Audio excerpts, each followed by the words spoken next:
నమస్తేనా. నమస్తే. నీ పేరేం పేరేనా? లక్ష్మణ. ఏ ఊరేనా?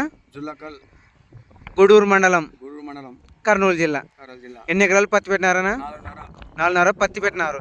ఇంతకుముందు ఏం కొట్టినారనా? ఇంతకుముందు ఫస్ట్ ఫైడ్ ప్రైడ్ కొట్టినారు కదా, అది కొట్టిన తర్వాత మరి బాగా పని చేసిందే. పనిచేసి తర్వాత జై స్టార్ తెచ్చుకున్నారు కదనా? ఎక్కడ తెచ్చుకున్నారు? గూడూరు. మన శివసాయి ఫర్టిలైజర్ గూడూరులో తెచ్చుకున్నారు.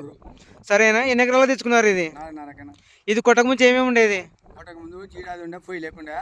మళ్ళీ ఇది వచ్చి కొట్టినాక బాగా వచ్చిండే, మళ్ళీ వాన వచ్చినాక నీట్గా అయింది.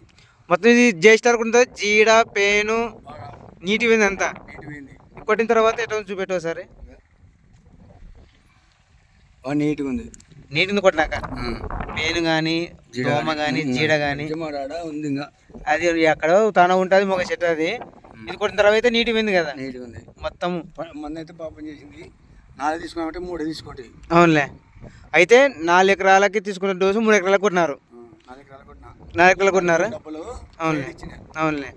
మరి కొట్టిన తర్వాత జేటీ స్టార్ కొట్టిన తర్వాత బాగుంది కదా. కొట్టిన తర్వాత ఎట్లా ఉంది? ఈ రకంగా ఇచ్చింది. బాగుంది కదా. నెక్స్ట్ ఏం కొడతారు మళ్ళీ?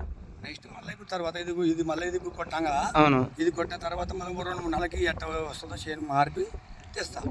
లైక్ చెప్తారు, ఇందాక మీరు చెప్తారు లైక్ కొట్టుకోవాలని చెప్తారు కదా. మంచిగా నాడు లైక్ బాస్కెట్ కొడదాం. లైక్ బాక్స్ వేసుకుని ఎర్ర పురుగు పని చేస్తుంది నీకు అన్నింటికి. మళ్ళీ జీడ పేను మొత్తం ఆకు లేత రావడం, చెట్టు రావడం కానీ, పక్క కొమ్మలు రావడం కానీ, పూత కానీ అన్నిటి పని చేస్తుంది. లైక్ కొట్టుకోండి. కొట్టిన తర్వాత బాగుంది కానీ అయితే మంది ఇది. మీతో రైతులు చెప్తారు కదా కొట్టమని. చెప్తున్నాం. మొత్తం కంపెనీ వాళ్ళు మొత్తం 1000 మంది ఇచ్చినారు అందరికి ఈ లైక్. మొత్తం నా సరితో 10-20 మంది వచ్చింటే 20 మంది తీసుకున్నారు. జెట్ స్టార్ తీసుకున్నారు 10 మంది. ఓకే. మీ మంచి చెప్పినాడు మాకు నమ్మకం అనమాట. అవునులే. ఈ మంది తీసుకొచ్చినాం. అవునులే. ఓకే, ఇక్కడ చూడండి. ఓకే, మరి పని చేసిందా కొట్టిన తర్వాత?